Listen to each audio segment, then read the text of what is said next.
Kenya, where the Teachers Service Commission is now accusing the two giant teachers' unions of using unorthodox means to gain public sympathy in the pay increment standoff.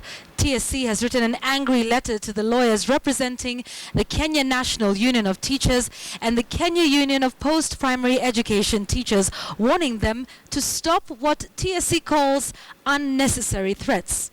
But even with the terse letter, the unions maintain teachers will go on strike if the commission fails to honor the court orders by Monday next week.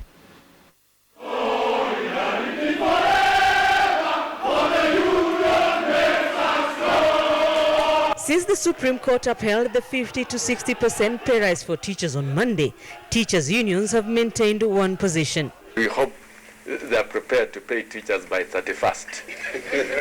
Yes, that is a fact for sure. And that is not a matter to negotiate. On Wednesday, the Teachers Service Commission met NAT officials, a meeting that was preceded by a letter that NAT wrote to its employer, Cabinet Secretaries for Finance, Labour and Education, and the Attorney General. It is that letter by NAT through its lawyers, Oraro and Company Advocates, and another letter to the TSC by Kupet through lawyers J.A. Gusero and Company Advocates that appear to have angered the TSC. The letters warn TSC of contempt of court proceedings if the commission fails to honor the court orders by the 31st of August.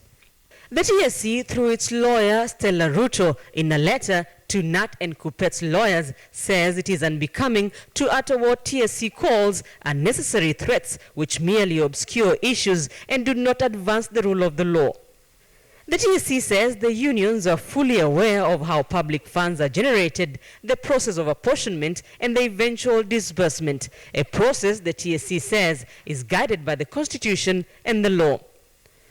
The TSC complains that the letters by the unions were the subject of media coverage even before the commission received them, and as such were intended to dupe the public and not to advance any legal issues attendant to the court matter. The TSC in its letter is calling for calmness and restraint by NAT and Kupet to allow for what it terms as interrogation of the issues of law and fact emanating from the judgment of the court. The government is still grappling with how to award the teachers their pay rise, and with just 4 days to go, teachers and the government may be staring at another face-off over money. Rita Tinina, KTN News.